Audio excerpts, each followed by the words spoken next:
Now, Australia spends about $56 billion each year on the nation's defence, but a new report from the think tank, the Australian Strategic Policy Institute, says that amount doesn't match the current threats to Australia or even the future threats. Justin Bassi is ASPI's Executive Director, and full disclosure, he also worked as a Chief of Staff and advisor to former Liberal ministers, including Malcolm Turnbull, Maurice Payne and George Brandis. Justin joins us now from Canberra. You can see him there. Justin, welcome to News Breakfast. Thanks, James. Great to be with you. So just straight out of the gate, how much do you think Australia should be spending on defence? Well, James, as you said in the intro, we do already spend a lot of money on defence. It's not that we don't spend money on defence. Australia has, for a long time, carried its fair share of an international security burden. But effectively, what our report that is out today says, that the government's own assessment that we are living in increasingly dangerous times, the most dangerous times since the end of World War II, is not being matched by an increase in defence resources. And effectively, our defence spend, the pathway that we have, is very similar, if not the same, to what was set about 8 or 10 years ago, while the rest of the world, as we are seeing, is rapidly increasing its spend, and there's a risk that we're going to be left behind. So, I mean, this is often expressed as a percentage of GDP. What are we talking, 2.5%, 3% would be roughly right? Or is it more how we spend the money?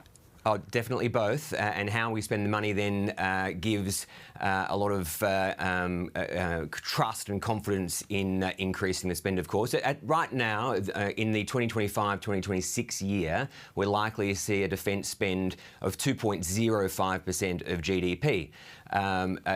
It is likely to increase by 2028-2029 to 2.3%. So there is an increase there. But these are very similar patterns to what was set from 2016 onwards. We have seen wars around the world, conflicts, tensions. We ourselves, Australia, has just been circumnavigated by the Chinese PLA Navy.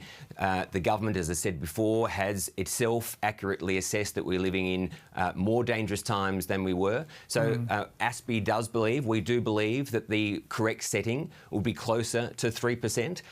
But whether it is 2.05, 2.3 or 3%, it is a lot of money. You mentioned $56 billion. Around 3% would probably be closer to $70 billion.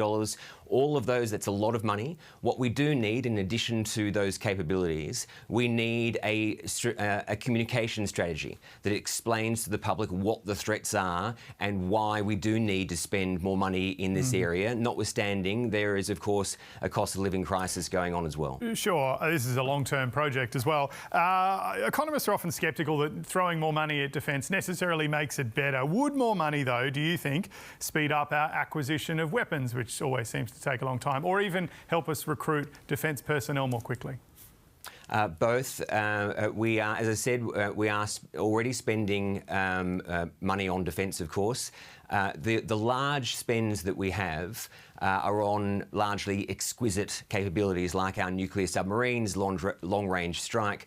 These are capabilities that are going to come to fruition in the next generation, 2030s, 2040s. What we are underspending on, and that we should be spending on now, are the cheap mass-produced capabilities like drones and counter-drones. And the answer to the question, James, that, well, you know, what's the justification for spending more money on defence? I think we've consistently seen it in history. We don't have to just go back to the 1930s with the problems with disarmament. We saw in the decade leading into Russia's full-scale invasion of Ukraine in 2022 that a major reason for that was an underinvestment by Europe in defence effectively lost deterrence and incentivised Putin to feeling like that he could attack at will.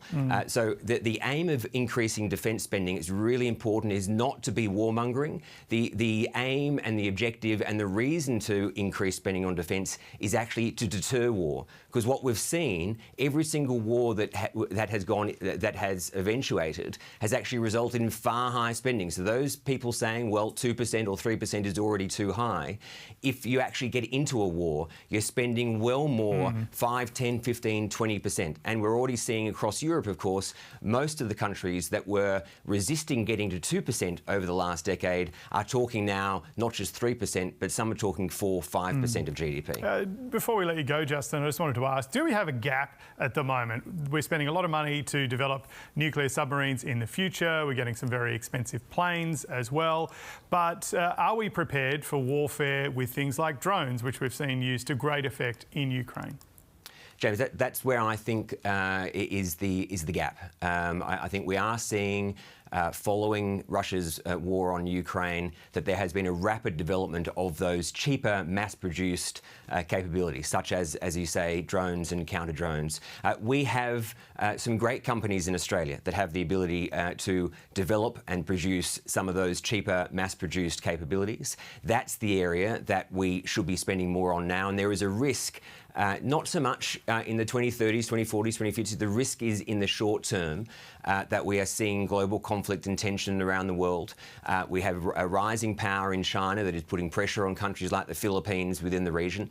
Just recently, of course, we saw a flare-up between India and Pakistan, two nuclear-armed countries. So the world, unfortunately, is unstable. It's unstable now. So we need to be able to do two things at once. We need to be able to spend the money now to produce the capabilities we might need in the short term, as well as preparing for what we need in the future. And does Australia need to be able to just protect the continent that we live on and ward off a potential invasion or attack? Or do we also need to be able to, in your view, project power into our region as well? We have to do both. An invasion in Australia is not an imminent risk, but Australia is a regional power. We're part of the international environment. We have to be part of ensuring that there is that we regain international stability and regional stability. We've lost it. We don't have regional stability. China is pressuring the Philippines and others from the South China Sea. Obviously, China is pressuring Taiwan on a daily basis. Australia isn't immune to any of that. We're not immune to what is going on in Europe. It's why we should be supporting, and we are supporting, Ukraine. We're clearly not immune from what's going on in the Middle East. So it's in Australia's interests that we are part of the international realm. Justin, we do appreciate your time this morning, and thanks for coming on. Pleasure.